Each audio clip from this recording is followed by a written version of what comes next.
Here we go. Tell me what to do to make all my Lunker Lake dreams come true. Hello, everybody. Bob Lusk, the Pond Boss, going live. Jason Nepstad, I see you, buddy. That's cool, man. You're always the first up to bat. If you're not, you're close. Look here. I got a Pond Boss hat, Pond Boss mug over here somewhere. You guys do what we do here. You guys know the drill. Hashtag Pond Boss Magazine. Click like and share this to your timeline. You're eligible for a drawing for the hat and the mug. A little bit out of sorts today. Pond Boss Magazine, 35 bucks a year. Y'all can quote me on that. And you know what I usually say, but I'm not. I'll say it later. Look at that. Jacob West, did I beat Jason? No, you didn't. You got to be a little quicker on the trigger there, Jason. Hi, Frank James, Justin Shank. We got people from all over the country. North Carolina, California. Actually, I got two calls from California today. I got a call from a landscape architect that has a client who lives in Austin, Texas, but has a pond there in, I guess, near San Diego. And it's just a little backyard pond, actually. And what he wanted to do is to see if he could figure out how to help them clean it up, make it look good. He says it's shaped kind of like an hourglass, so there's a levee between the two or a walkway or something where they're connected. And he said they're just real muddy and murky, and they're concrete lined. So what I told him was, why don't you look at draining them and cleaning the muck out and see if you can clean the water up a little bit. There's Jonathan Webb, Todd. Let me catch up with this video and see who all's here so I can figure out what's going on. I need to do a little refresh. The other call I got was from Patrick Simsgeiger with Diversified Waterscapes out of Orange County, California, and he's working with a facility out in the desert, he said. And what they're trying to figure out is how they can take a 3-acre pond that is using reclaimed water and make that water safe for people to swim in. That's pretty good little trick. So got to talk about that, and I told him a little bit about what Bruce Kanya's doing with his floating islands and how they're able to extract some, let me pull this up on my laptop here, turn off the volume, kick it up here so I can see it. Then I can see who all's here. Clark Cole clicked like. My internet's moving a little bit slow, looks like. So let's see. Jason Nepstad, Dick Tabbert, Justin Shank. Hi, Justin said that, well, Orange County is a couple hours away from you in San Luis Obispo County. Leanne's checking in. Leanne, I hope you're feeling better, girl. Not good to be you today, is it, honey? You need to kind of keep on healing up. Mike Cottrell's here. Let's see. Frank James. Danny Mack. I got to talk to Danny Mack on the phone last week. We'll ring him again. John Funk from mid-Michigan. Frank James, Jonathan Webb, Southern Indiana. John Funk said, great newest issue of Pond Boss Magazine. There it is right there, folks.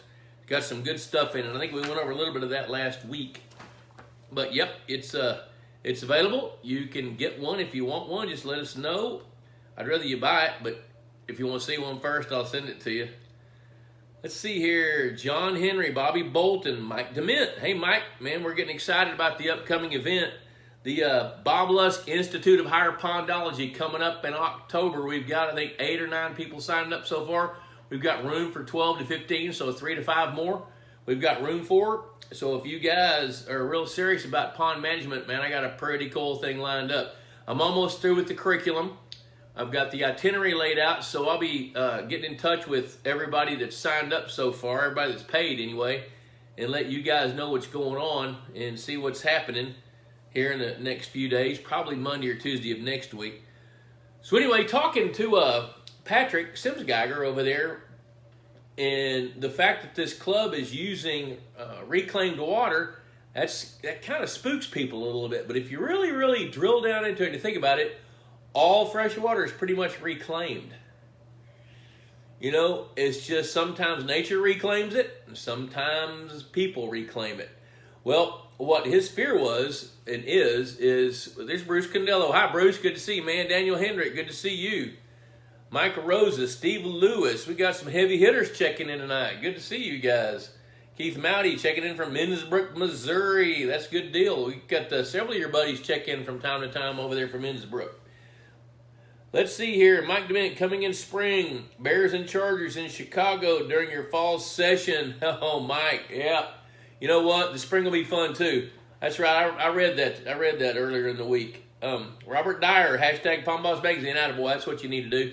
So anyway, talking to Patrick, what his concern is there's things that is dissolved in that reclaimed water that concern the property owners and the club owners, where they don't really want humans to come into contact with it. Now, I think that's probably not totally founded.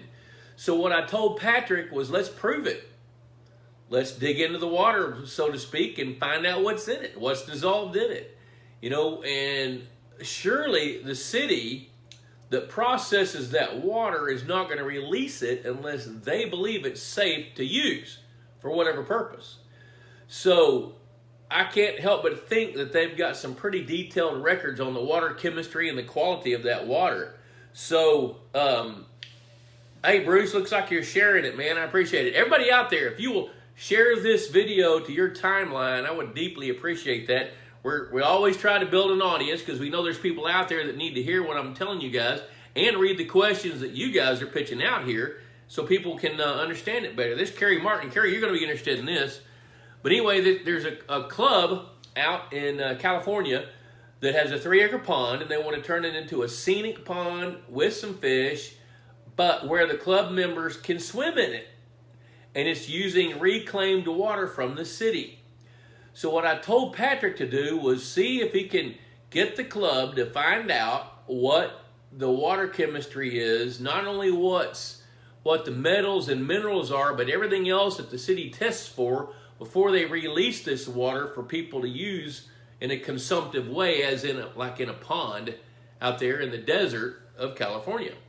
And so what he's going to do is get in touch and start to collaborate and see if they can get some water chemistry. And if the city doesn't have it, I told him to go dig into it and see what it would take to find out about everything from antibiotics to birth control pills to enzymes. You know, what's in the water. Let's go find out what's in it. You know, and Justin Schenck says, get all the water you can get in California. Yeah, that's right. Well, you know what? California, you guys know as much about a drought as anybody does because you guys have been involved in some of the hardest droughts on record in the last 8 to 10 years. So using,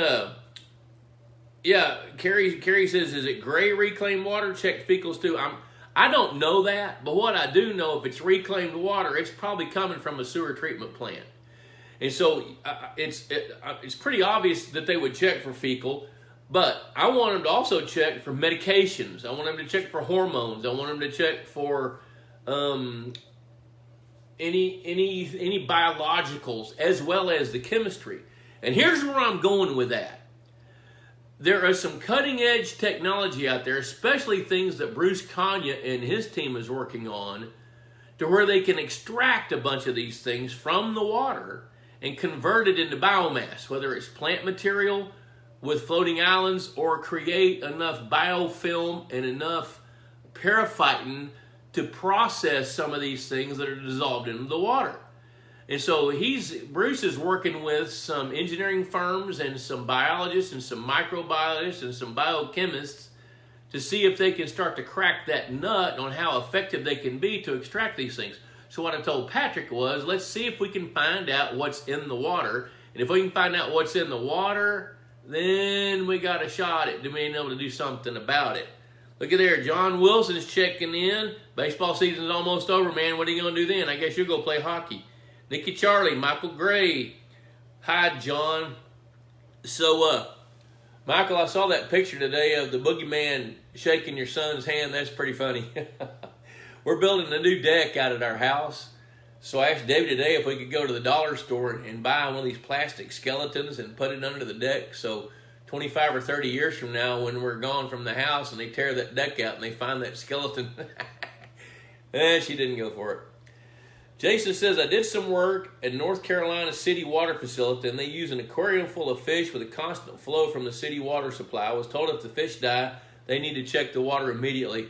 That's a good place to start. But I can't help but believe as society goes on and wars shape up, I say war, I'm saying that in context, where some of the biggest fights ever have been over water. I mean, I can remember probably 2011 or 2012, the state of Georgia was going to sue the state of Florida over boundary issues because of a river. Because the state of Georgia needed to extract the water, pump it from that river for people to drink, and they couldn't get to it. So that's water's always going to be an issue. That's another reason I think it's important that you guys are listening to this and thinking about it, because part of your job as pond owners, or would be or will be pond owners, is you really got to take some ownership of things you can do to make the water happier, cleaner, healthier, and to release it in a healthy fashion. So it's exciting to me to be able to go out and do some honest to gosh science to figure out what's in water, and then can you actually extract it biologically? And that's what Bruce is doing. And that's what I told. I didn't give any details to Patrick because he wasn't really at that point to think about it. He was trying to come up with what kinds of plants can we plant in containers, what kind of wetland plants can we plant in boxes, what kind of fish can we stock to help keep the water clean, and then can we feed the fish? So where I'm going with this, I think it's a bigger picture. I think we start with the water, and if we can start with the water that's reclaimed and start doing some things, that's with it to clean it even further, even more than what it was when it comes out of that water treatment plant, then we're doing things that are cutting edge and helpful for people, with their ponds and lakes. So I think that was kind of cool. So let me see here. Looks like my computer is slowed down a little bit. Kerry Martin, let's see here. Let me check this out. Water will be what we go to war over in the future. You know what? That's true. Bruce says, let's see here. Boy, I'm getting behind already. Got to look at my phone to do this. Bear with me a minute, fellas. Okay, Keith Mounty, can you have too many different species of fish in an 8-acre pond? I'm going to come back to that. Bruce, are there economical ways to have general testing done on your own association lake or pond to make sure there are no issues with eating the fish? Economical is relative to me.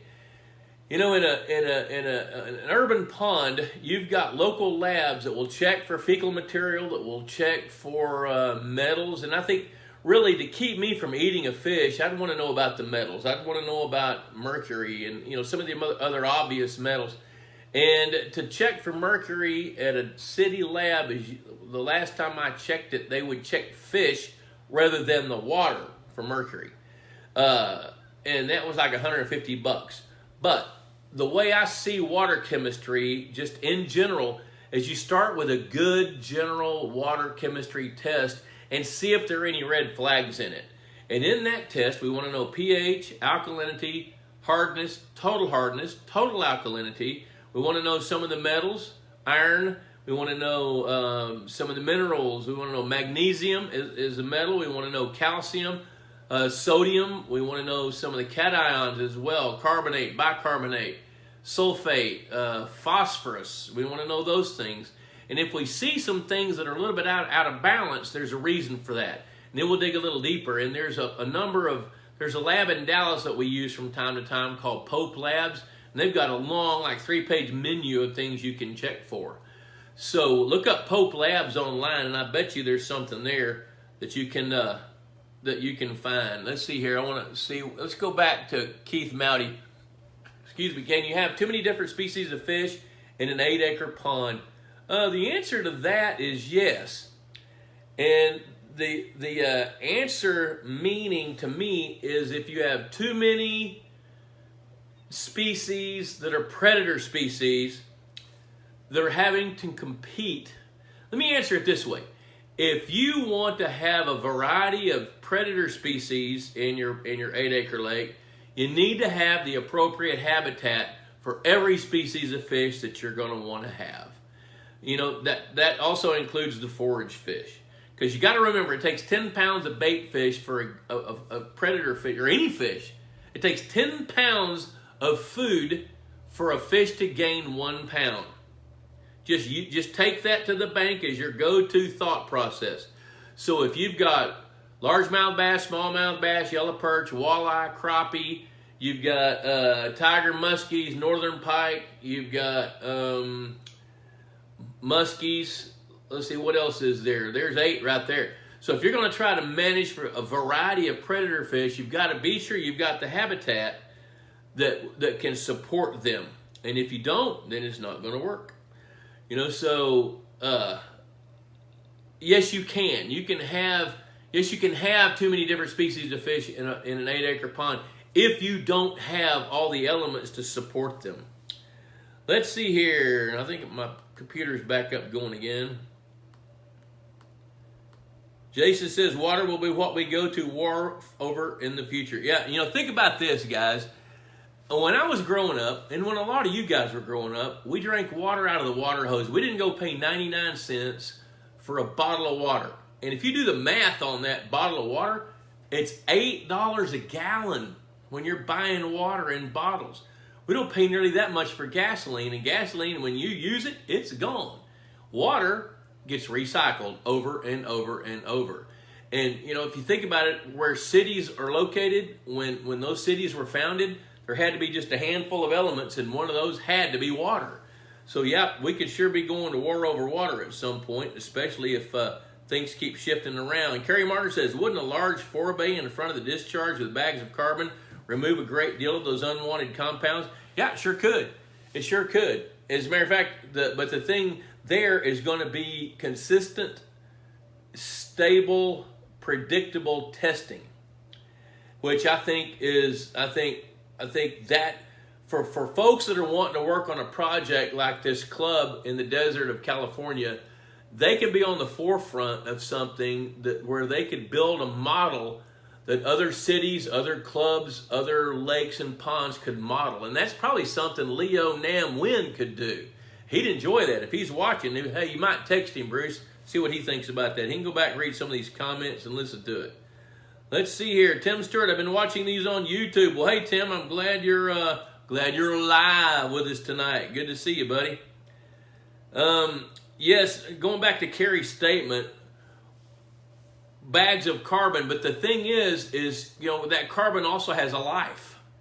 So it's going to do it, fade out, and then stop, because it's going to absorb as much as it can absorb, you know. And so then, what do you do then? So you got to be testing, I think, for all these different things. You just got to figure out what's important to test for. And let's see, Danny Mack says, through Kendall County to northwest Bexar County, all the spring-fed creeks have stopped flowing. Just a year after the start last fall of the most rain seen in years. You know, that's pretty interesting. Where Danny Mack lives, down around San Antonio, there's an aquifer there. There's the Edwards Aquifer, and there's areas there around San Antonio where there's water wells that have been capped because they're free-flowing, artesian water wells, because of the pressure from the aquifer. But San Antonio, I think, is the largest city in the nation that gets all of its water from an aquifer rather than from a reservoir or from a lake. You know, so San Antonio is not getting smaller, it's getting bigger. So I got a feeling that consumption is up, which pulls on the aquifer. But you know what? There are agencies that are looking at that aquifer hour by hour every day, measuring how it rises and falls. So these springs you're talking about are influenced by the aquifer that they're attached to. Now, here's something you guys might know about springs. When you go out and you see water flowing across the ground, you automatically assume it's a spring. Well, I think a spring, by definition, is where water manifests itself from an aquifer at the surface. Now, I didn't look that up, and somebody might look it up and correct me, but a spring, to me, comes out of the ground from an aquifer that is supported somewhere else by rainfall or whatever, however it gets recharged. The aquifer there in San Antonio gets recharged up northwest of Austin for the most part.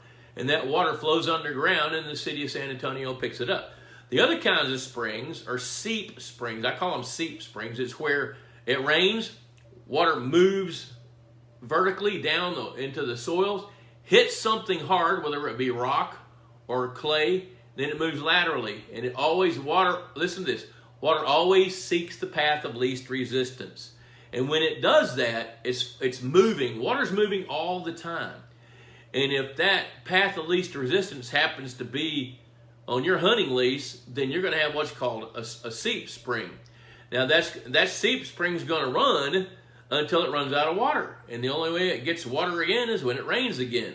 You know, and you guys have had a lot of rain down there, and I don't know why some of the spring-fed creeks have stopped flowing other than the water table has been lowered beneath where those springs manifest themselves at the surface right there. Mike DeMint, could you touch on the pros and cons about stocking trout in a 2.5-acre pond north of Memphis, Tennessee?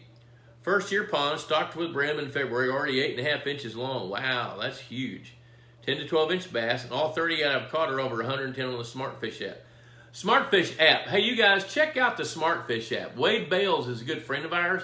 He's developed an app for largemouth bass where you can have it on your phone. It's called, just look up Smartfish app and plug into it. Sign up for it. If you like to check your fish, your largemouth bass, that's a great app to have.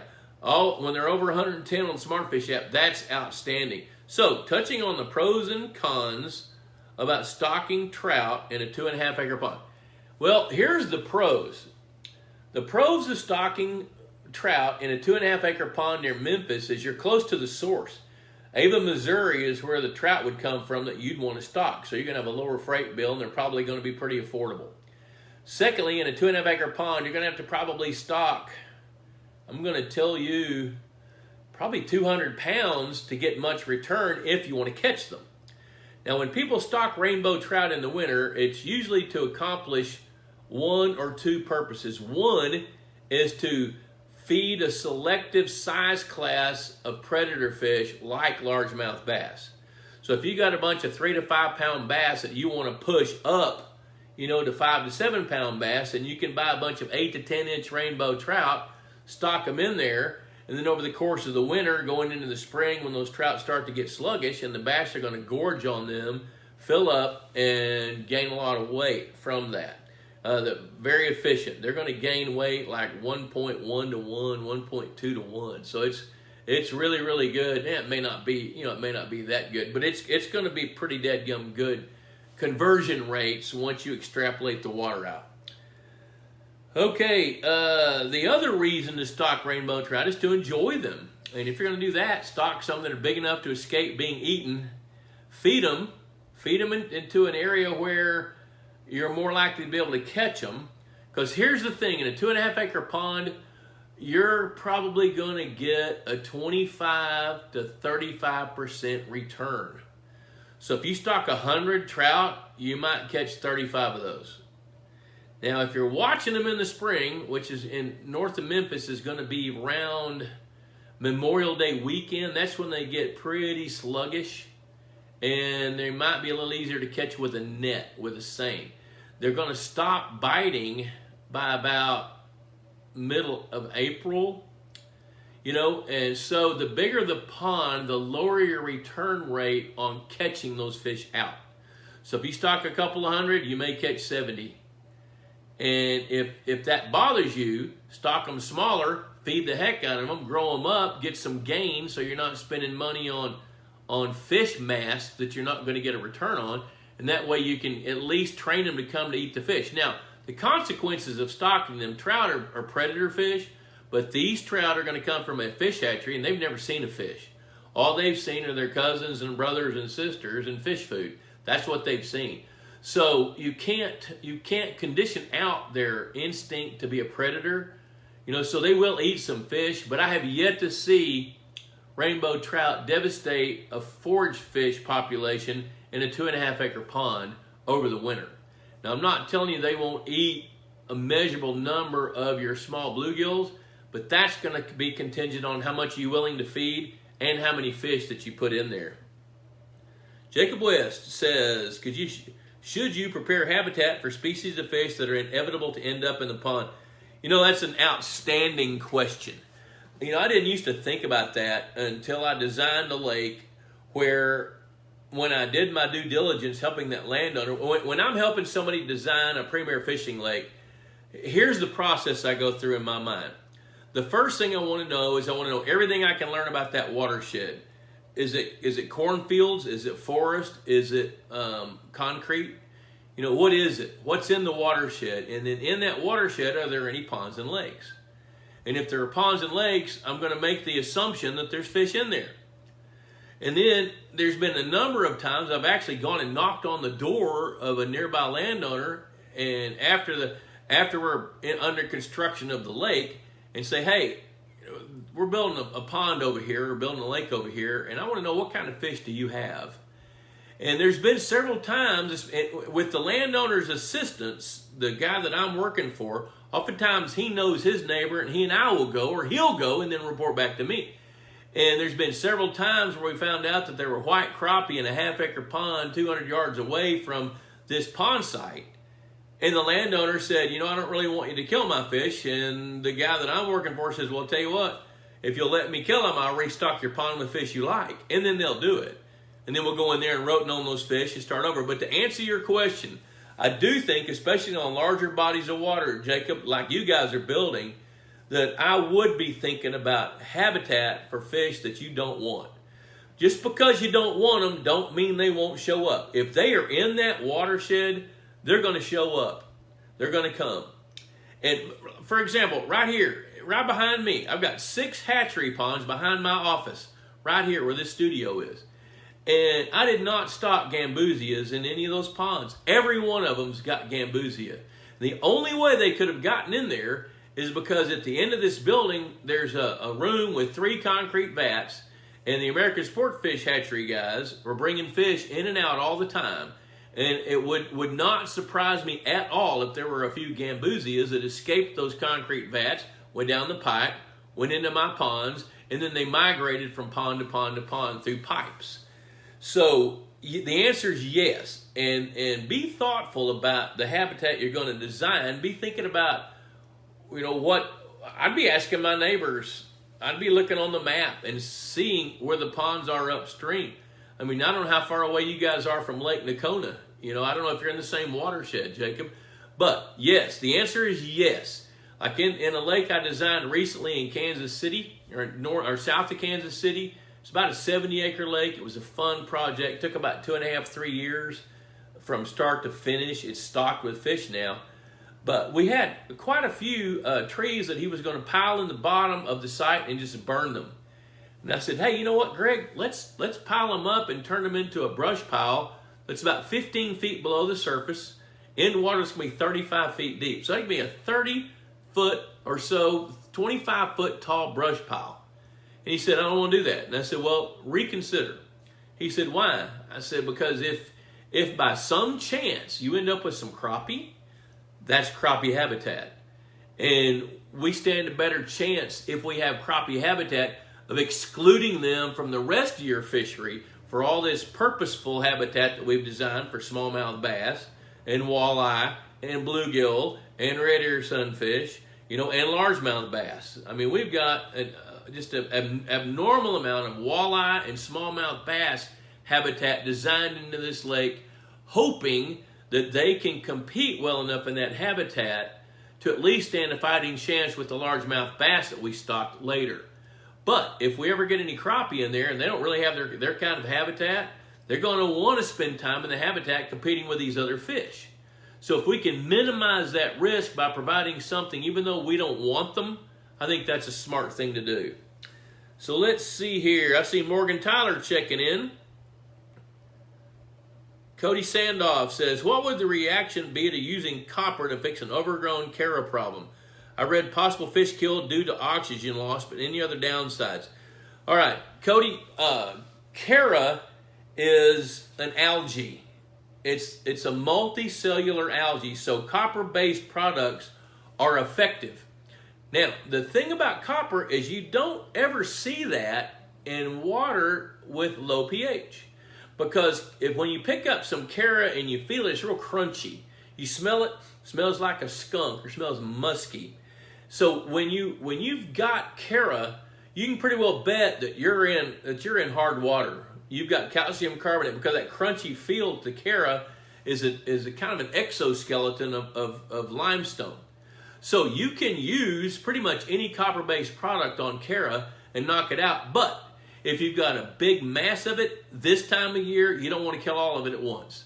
Knock it out in sections. Now, before I killed any Cara, I would want to give some thought to what happens after that. So guys, here's a real important point. When you make a decision to do something with your pond, to take action, there will be a reaction. You've got to be able to predict that reaction and look beyond the obvious. So here's what I'm going to tell you, Cody. If you treat that Cara with copper, to answer your question, you can use copper. You need to use copper to kill Cara. But the fish kill would come to the Cara decomposing too rapidly, and the decomposition of the Cara would create the oxygen depletion that could kill fish. So don't kill as much of it. But here's even a bigger decision to make. If you kill that Cara, what's going to take its place? You might like that stuff less. You know, because when you kill the Cara, it's going to release its nutrients, it's going to fertilize something else is going to grow where that Cara is growing now. So that's the part of the thought process that I think you need to think about. Matt Singley, I just had a 2-acre pond built in the process of having a 4-inch water well put in. I'm in Columbia, Mississippi, about an hour and a half south of Jackson. Do I need to have the water checked before I start fish in the fall? You know, you're down in the Delta where used to be the mecca for catfish farms. And most of those ag wells down there are safe. However, to protect yourself, I'd sure check that. I would sure look at the chemistry of the water, and I would be checking for some of the most common pesticides. Since that's an agricultural area, check for the common pesticides. Ask the lab. Call and talk to the lab that you want to use, and just see what they think you should be checking for. You know, and I take a look at phosphorus, because in agricultural land and your well is going to be shallow. It's going to be shallow. It's going to crank out a bunch of water at 4 inches. You'll get probably 180 gallon a minute well, which is for a 4-inch well, that's pretty substantial. And it's going to be shallow. And I would want to know how much phosphorus, nitrogen, things like that. Hi, David Figg. Good to see you, man. Morgan Tyler, I had a really cool, listen to this, Morgan. I got an email here. I want to read this to everybody and thank Purina for what they do. I got this email yesterday. I haven't had a chance to answer it yet. He said, "Good afternoon, Bob. So after I listened to Wednesday night Facebook today at lunch, has me thinking and wondering. I feed my fish Purina MVP, and now the bluegills that I put in earlier this year at 2 to 3 inches are now 4 to 5 inches long. They took off, and it's impressive. So now some of my largemouth have been eating the MVP. How hard is it to train largemouth, and is it worth it? What's the temperature you quit feeding fish? I just hand feed now every day when I get home from work. Daycare for 2, no cool fish feeder." Well, you know, daycare is about $150 a day for 2 kids, I bet. You know, I'm glad mine are grown. I don't do that anymore. Well, I kind of do. Sometimes we're the daycare center. But how hard is it to train largemouth bass? It's pretty hard. Now, probably the nation's leading pondmeister for training pond-raised largemouth bass is watching this video tonight. That's Bruce Condello. But what Bruce does is he starts them off on a food that's similar to their natural food. He may even start off some of his fish by feeding them little bitty bluegill. He'll trap little bluegill. Now, he's done this in the past. I don't think he does this as much anymore, but he'd catch what he called little snacker bluegills about this big, and in a cage, he'd put them in a cage, feed them up, then he'd take a few of them every day and kind of pinch them so they're a little bit disconcerted, dangle them over the dock and let go. And their bass would come up and eat them. And over time, he converted those fish to easier ways. Like he'd take some of his coal bass and fillet some of them and feed those. You know, so without giving away all the trade secrets and talking about stuff Bruce doesn't like me to talk about, I'll just tell you it's not easy to train largemouth bass. If you want to try to train largemouth bass in your pond to eat fish food, I would enhance the fish food. I would moisten it. I would use some scents something that smells fishy. There's 4 or 5 different scents that you can add to your fish food, but moisten it. And then as you're hand feeding, feed the fish that eat the best first. And then use that moistened feed with an additional scent to it to see if you can attract some bass to come up and eat it as well. But you're going to have to be real consistent. Same place, same time, every day. He's got an aerator question. He says about turning the pond over 1 time every 2 days. Well, the aeration people will want to chime in on this. Kerry Martin, if you're still watching, you might chime in on this as well. The some of the aeration companies say they like to turn a pond over 2.5 times a day. Personally, I don't think that's totally necessary. If you can turn your pond over every couple of days, I think that's fine. Because the objective is to take the water, move it, and allow it to contact the atmosphere. That's the objective. And in 2 days, water is not going to soil itself so bad that it can't fix itself. Now, he said, our pond is 16 feet at full pool level. Deepest average is about 12 to 14. When we put our aeration system in, we got 2 subsurface plates, I guess diffusers, and he said, but after hearing what you said, do I have too many bubbles going on? No, you don't. You don't have too many bubbles going on. He says he's got 2 Casco diffusers on the bottom, and he runs at 9 to 9, and the temperature is now 78 degrees. As the temperature drops, bump it up to run at 24 hours a day. If your ambient temperature stays at 75 degrees or lower all day long, run it 24/7 until the temperature of the water hits about 60, and then you can turn it off for the winter if you like. Now, you guys in the north, if you're aerating and you want to aerate through the winter, pull your diffusers up in shallower water. Water is 5 to 6 feet deep, closer to shore, and try to keep a hole open close to shore, because what you don't want to do is you don't want to aerate that deepest water out in the middle of the pond. That you want to let that water stay at 39, 40, 41 degrees all winter long. And if you're aerating around the edge, it's safer, because if an animal wades in there to drink, it can get out. If it falls through a hole in the ice, it can't. And you're not super cooling your water top to bottom. You're just taking care of the top layer of water to do it that way. So that was a good question. I was glad that one came in. Let's see here, another question. Let me see what's going on here. Let me go back and see. I must have done something here. You guys bear with me for a minute here, because I clicked off on my... Let me see what's going on. Let's see some of these questions. I'm going to scroll up, guys. Ed Brewer, good to see you. David Figg said hello. Matt Reardon, stocking a 1 acre pond. I want to add hybrid stripers in the spring after I add bluegill, red ear, and fathead minnows. We'll stock largemouth bass in the fall. How many and what size do you suggest? Pond will be fertilized and aerated. Matt, I'm assuming that you are in the southern part of the nation. And that if that's the case, with a 1 acre pond, I think I'd start with about 25 to 30 hybrid stripers that are 6 to 8 inches long. I think that's what I'd start with and see how well they do. The more open water you've got, the greater the odds are of success. So I'd start off with 25 or 30 and see what that does for you. Okay, now I got my computer back up. Let's see here. Let's see what else we got on my phone here. Eric Avery, how about the algae blooms will be dying off in the coming season? Are there ways to supplement and stabilize the species? It says see more that rely on the algae for food, or is that even a worry for a pond over the winter? Really, that's a real good question. That's a real question. Real good question. Let me see here. Hang on. Holy cow, we got a lot of questions backing up. Y'all bear with me for a minute. Woo. Okay, we're going to go to 7:30 on these questions. All right, so Eric, typically, here's the way nature works.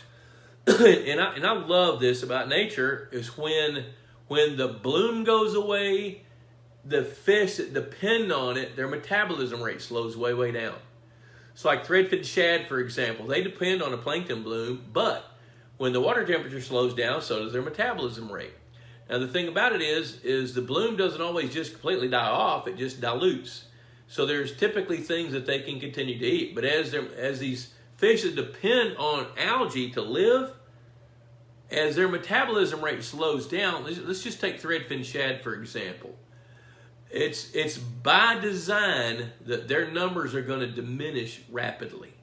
Because when they get sluggish, predators are going to eat them, whether it's seagulls, your largemouth bass, or tiger muskies around the edge of that Midwestern lake. If it's paddlefish, for example, that make a living on that, they've stored up enough fat by eating just voraciously through the summer that they've stored up enough that they're going to make it through the winter just fine. So I don't know that's a now if you want to supplement, like this time of year, young of the year threadfin shad that are filter feeders are actually coming to the dock, and they'll eat small pieces of fish food.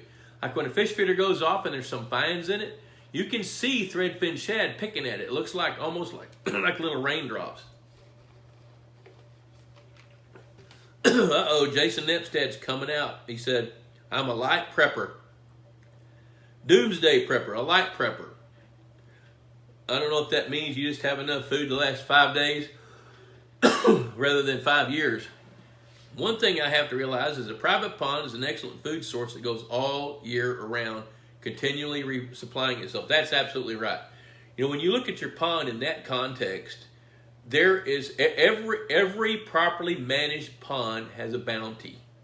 And when you're doing what you do to make your pond do what it can do, then you're the one that's pushing that bounty to where you can consume it. And even if you're not a prepper, eat some fish. Ceviche made out of largemouth bass is pretty dadgum good. Matt DeMint says, wow, glad these videos are archived. That's a lot of info. Yeah, they are archived. They're actually, for those of you guys that don't know, I'm going to stop a minute and promote myself a little bit because my wife will get on to me if I don't. We archive each one of these videos. We save it to YouTube. Then we post it on the Pond Boss website. Now, if you go through this Facebook page, you can find them all. You just kind of got to go through a whole bunch of other posts to get to them. But if you go to the pondboss.com website, and I don't remember where it is, it's probably under resources, and it will say videos. You can click on it. And not only do we have all these podcasts, videos saved, we've got a bunch of other videos saved over the years that we put together. So that's a great resource. And as you're striving to learn what you want to learn, Pond Boss is an outstanding reservoir with the Ask the Boss forum. There's over 500,000 posts there. I don't know how many different topics, but there's a lot. It's not the easiest to search, but there's a lot of information out there on the Pond Boss and BobLuskOutdoors.com. I've got a bunch of articles that I've written over the years. I've got a bunch of informative things that you can dig into and learn about. And then on Facebook as well. So between all these different resources, and have I told you about Pond Boss Magazine? Hey, this is what fuels the economy of Pond Boss. $35 a year, guys. $35 a year. Well worth it. Please do it. Doesn't cost that much for what you get. And you get a lot of good nuggets every issue. Coming up in October, we still got room for 3 to 5 people for the Bob Lusk Institute of Higher Pondology. And man, I've got a very cool program lined up. We're going to go to a 7,000 acre high fence game fence ranch with a 70 acre lake, a 20 acre lake, I think 4 hatchery ponds. We're going to be electrofishing, lavage. We're going to be tagging fish, seining fish. We're going to be dealing with plants. You're going to learn how aquatic plants do what they do in these environments. And for more details, you can find out about it in the magazine or send an email to info@pondboss.com. Now, we're going to have 2 sessions. We're going to have a basic pond management session that goes from 8 in the morning to 3 o'clock in the afternoon on Thursday, the whatever it is, 24th. And that's all going to be classroom. That's $250, includes a catered lunch. And then after that, we're going to go to my house. Everybody that's in the full meal deal, which is $1,500, which includes food, and it includes the curriculum. We got speakers coming, so we're going to do some really deep, we're going to dig deep into pond management, from managing water quality to identifying and dealing with aquatic plants. We're going to look at habitat in a real world situation. We're going to do a lot of work with fish. And we're going to collect a lot of data. And then I'm going to teach you how to use that data for your benefit. Even better, we're keeping the crowd small. 12 to 15 people is the limit.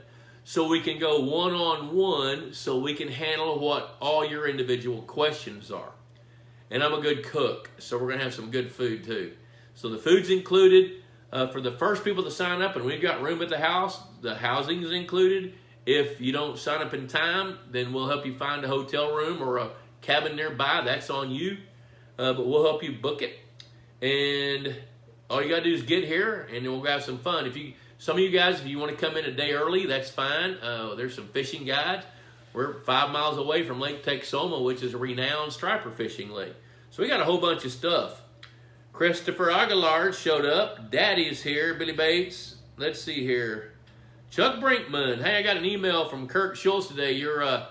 The pictures that you had sent earlier of your daughter catching those big fish, you sent to Purina Mills, to the rep. The rep sent it to the big dog. The big dog got it, sent it to me. So it's good to see that going on. The Institute of Higher Pondology. Email info@pondboss.com for more details. We'll send you a curriculum, or we'll send you a brochure and a registration form. And then after you sign up, get paid, then we'll send you the curriculum, which I'm almost finished with. Chuck Brinkman was actually a guest on one of these audio or video podcasts last year. Seeing results from all the advice you give through this podcast. So you know what though, Chuck? I mean, you're doing it.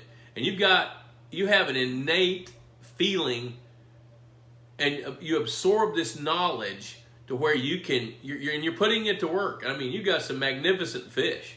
Folks need to know what you're doing, and you're doing good.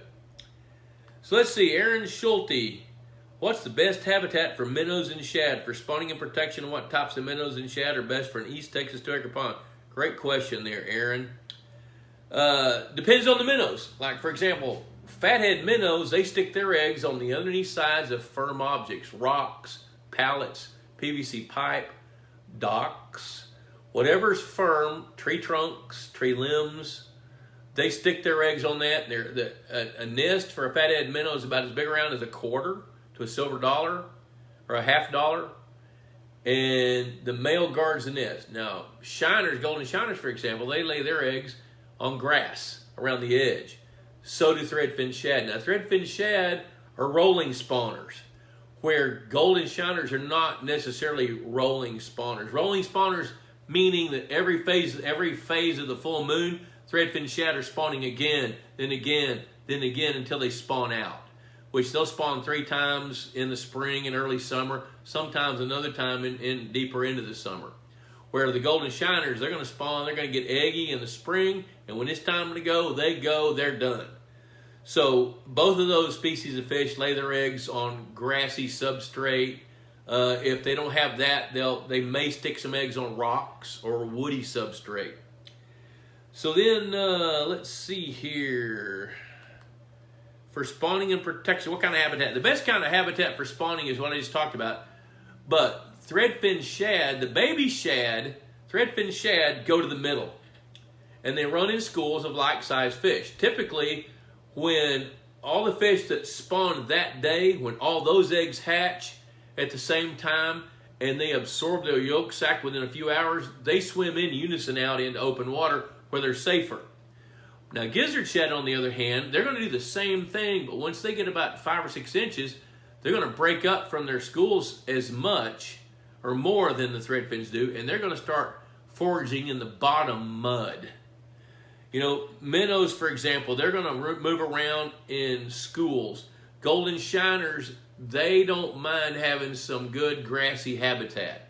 So where they're hatched, they have a tendency to stay there until they get big enough, you know, 1/2 inch or 3/4 of an inch, where the schools then go out and then they start to forage. Golden shiners are predator fish. Believe it or not, they eat meat, limited by their mouth size. So they're chasing amoebas, parameciums, then insects like mosquito larvae, for example. They're chasing that kind of stuff. And what type of minnows and shad are best for an East Texas 2-acre pond? Threadfin shad are great. And start off, fathead minnows, they serve a real exclusive purpose. Number one is their job is to promote the first year's growth of largemouth bass in a newly stocked pond. So if you've got an existing pond, don't go put fathead minnows in it. That's a waste of money. They can't perpetuate themselves, or they'd be there from the original stocking. Golden shiners, on the other hand, you can put those in an existing pond, and their survival rates are going to be a little bit better. For East Texas, threadfin shad are really good for a 2-acre pond, although 2 acres is almost too small, but I'd still do it. I'd still put in several $100s worth of those. And, of course, get your forage fish started first. Actually, for a brand new 2-acre pond in East Texas, and let's do it this way. A brand new 2-acre pond pretty much anywhere south of a line from Oklahoma City to Little Rock to Memphis to Nashville, Tennessee. South of that line, stock 5 to 10 pounds of fathead minnows per surface acre.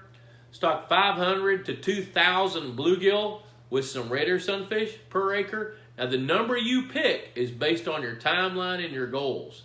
Then follow that up. Let those fish establish. Give them 6 months. If you're going to stock them this fall, wait till next May or June to stock young of the year largemouth bass next year. Now, there's lots and lots and lots of ways to stock a pond. If you're 75 years old, you're probably not going to be stocking fingerlings because you're in a hurry. You know, in that case, then we come up with a game plan to stock some fish big enough to catch.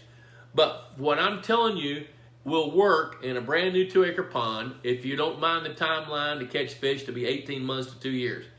After you've got your forage fish established, then come in and stock 50 to 100 largemouth bass. Now, we can talk about the genetics. We can talk about those numbers based on your goals. Your goals are going to dictate the stocking rates. Whether and when you build your pond is pretty much going to dictate the timing. Now, sometimes guys will say, well, I built my pond 2 years ago and I wanted to wait and let it kind of get seasoned before I stock it. Don't do that. As soon as it's got enough water in it and is rising, going into a rainy season, it's at least half full, get your forage fish going. Because if you don't, odds are high that nature is going to stock it for you, and then you got to unpickle that pickle. So it's better to stock it early on because you're not going to spend that much money to start off right in the beginning to go ahead and do it. Frank James, Bob, I got an 1/8-acre forage pond with a feeder on it. Would it make sense to transfer the copper-nosed bluegill in it to the main body of water in November, then add some smaller rainbow trout and feed them for a couple of months till they're 6 to 8 inches and then release them in February? Yeah, you can do that. You bet. I think it makes real good sense, Frank, to go in and harvest your bluegills. Now, I tell you what I would do. I would leave enough big bluegills in that hatchery pond in case you do get a late winter or an early spring spawn, which will give you that much more forage for your trout, and it'll give you a jump start on your crop of bluegills for this next year. So then I would go in and seine the trout. Okay, so if you were to do this, here's the way I would look at this. I would harvest my copper-nosed bluegill by about the 2nd week of November, which for your pond is going to be probably 2 or 3 seine pools. Excuse me, guys. And then on the rainbow trout, one thing you got to be aware of is predators. You don't want cormorants. You don't want great blue herons, stuff like that. How many pounds of 4-inch rainbow trout would you recommend be stocked in the forage pond? Since it's an 1/8-acre pond, I think I'd probably buy, depending on the cost, I'd probably buy 400 head of those 4-inch rainbow trout, feed them 3 times a day, put them in after Thanksgiving, feed them with your feeder 3 times a day, and if the predators are a problem, feed them at night. You know, feed them at 8 at night, 2 in the morning, and 8 in the morning. You know, or 6 in the morning before the sun comes up. And expect attrition. So if you stock 400 and you can get 300 back, you've done a pretty good job. Pat Williamson, how you doing, man? Christopher Aguilar, yesterday morning I hooked a fish. Fish got tangled around a stump. Had to wade into the pond to release the fish in the line. There you go. That's what it's all about, man. I love that. Scott McClurg, should I only aerate if we have a large buildup of ice and snow? In Lincoln, Nebraska. You know what, Scott? I would tell you, here's what I would tell you. I would aerate close to the shore. I mentioned this a little bit earlier. I think I would aerate close to the shore. That way you can keep a hole open and put your diffuser in water 5 feet deep. Bring it in, draw it in close, and then run it there and keep a hole about as big around as 2 pickup trucks. If you can do that, you're doing good. David Reichs and John Wilson watching the Indians game play. They've got a little baseball. You just throw the ball, you catch the ball, and you hit the ball. That's all you do. It's a simple game. Dick Tabbert, the hybrid stripers are fun to watch at the feeder. You know, Dick, they are, man. Those hybrid stripers, they're crazy out there. Those things go bananas wild. Frank James said, hey, there's Barry Best. Hey, Barry, good to see you, buddy. Frank James, the main purpose of the trout, feed the bass, especially the 3-pound plus blue largemouth bass. Okay, here's what I would do. I would buy some 4 to 6 inch rainbow trout. I'd feed them heartily 3 times a day. And you can actually watch them. There'll be some that jump up and grow really, really, really fast. I would start cropping those in March. I would take my seine in and I would start pulling through there and with a dip net, start culling the bigger fish and take them over the levee, put them in the lake. And if you do that, then what you're doing, and feed those trout Aquamax MVP. That's an outstanding feed to feed those little bitty trout. And they're going to be all over it. Well, when you start culling, what you're doing is you're taking the bigger fish, putting them over the levee, feed your bass, and then keep feeding your trout. Come back at the 1st of April. Do it the 1st of March, do it the 1st of April, do it the 1st of May. And by the end of May, you need to be taking all the rest of them out that you can catch anyway. So that's what I'd be doing. There's Tammy Frost. Good to see you, Tammy. Dion Myers, Scott Hohendiese. Scott's with Purina Mills. Hey, if you're feeding wildlife, check out Scott Hohendiese. Purina Mills, he's a wildlife expert and helps with Aquamax fish food. Robert Dyer says, what types of plants should be planted on a floating island in central Nebraska? I absolutely love that question. Now, keep in mind, the majority of your plants are going to grow in the summertime. You're not going to get much growth of anything in the winter. So I would pick out some of my favorites. I mean, I've got a floating island that I planted a bunch of herbs on 10 years ago. And one of the things I did was I stuck mint on it. Man, the mint has just covered it up and has outcompeted everything else. But it's in the swimming pond. We love to just swim out there, pinch off a little mint, eat it. You know, you can use plants that flower. We've got another floating island that's covered with Louisiana iris. Is in the springtime. Those things bloom like crazy. So pick some plants that you like. Talk to some of the water garden stores. You can use Louisiana iris. You can use arrowhead. Now, avoid invasive plants. Now, the majority of the plants you're going to plant on a floating island are going to be bog plants. Now, I don't think I've got willow trees on mine, and once the willow tree gets pretty big and you get a storm, it blows over, it won't stand back up. You got to cut it off. I don't particularly like cattails dominating, you know, because they get too tall. They'll be 7 or 8 feet, and that just looks out of context on a floating island moving around in the pond. So I would pick something like that. Mike DeMint, Jeffrey Soto, Trent Cox. Hey, Trent, good to see you, buddy. Rick Perkins, you had an anniversary recently. Good to see you. Jeffrey Soto says, hey, Bob, our large bluegills seem to be under the bass when the bass are feeding and chasing the shad on the surface. We caught lots of 9 to 11-inch bluegill that are full of small shad. Bluegills seem to eat whatever they can fit in their mouths. Absolutely right. And they're going to be under the bass. The bass are looking up and feeding up. And that's the way bluegills do too. So bluegills are kind of standing back. They're hoping they can kind of get the leftovers after. And when you see that type of behavior, it's typically when you have schools of threadfin shad this time of year manifesting at the surface and you got a lot of topwater action. And here's what you're actually seeing. You're seeing 10 to 14-inch bass chasing the schools, eating the shad. You're going to have 3 to 5 to 6-pound bass sitting underneath that, picking things up after the small bass do their little gang member stuff. And the bluegills, the big bluegills, are sitting under those big bass. So if you get a lure under the big bass, who wouldn't want to catch a big bass? But you're going to catch some big bluegills down there. And yes, they will eat that. Holy cow, it's 7:29. Woo! Aaron Schulte, brand new pond and trophy bass of the goal, willing to wait the 2 years. Then you need to have a real particular stocking plan. You need to call me. Tell you what, send me an email at boblusk@outlook.com, and I'll throw some more ideas out that I don't have time to do right now. Kathy Massey, my cousin, checking in. Good to see you.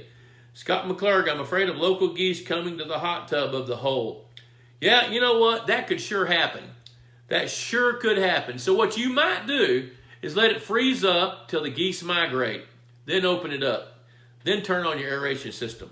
Matt Willis, good to see you. John Krause checking in. Tim Stewart, I'm buying a property with a small pond in Florida. The pond is about half an acre. Has a lot of skinny bass up to 20 inches long. I plan to cull a bunch of these. I installed a fish feeder and plan to install an aerator and add some lime. The water is a tannic color. Is there any way to change the water clarity? It is a groundwater pond with no inflow or outflow. That lime will very likely change the turbidity of the water. So give the lime some time to work. Then do some water chemistry. Check your pH. I like to use the Texas A&M Soil Sciences Lab, because at the end of the report, you can compare the quantity of anions to cations. And if those are not within 10% of each other, your water's turbid. That means you need to amend it with more lime or gypsum or something like that. But the answer is, in a half-acre pond, you can probably increase the clarity, decrease the tannins by using limestone. Josephus Dillard checking in. Hi, Mr. Dillard. Fisheries biologist, Aaron Schulte will do. Guys, 7:31, been a fast-paced hour, got a lot done. You guys threw out some great questions. I deeply appreciate it. And remember, Pond Boss Magazine, check us out, $35 a year. If you haven't seen it before, send me an email, info@pondboss.com. We'll get you a copy. So until next Wednesday, thanks for watching, and adios, everybody.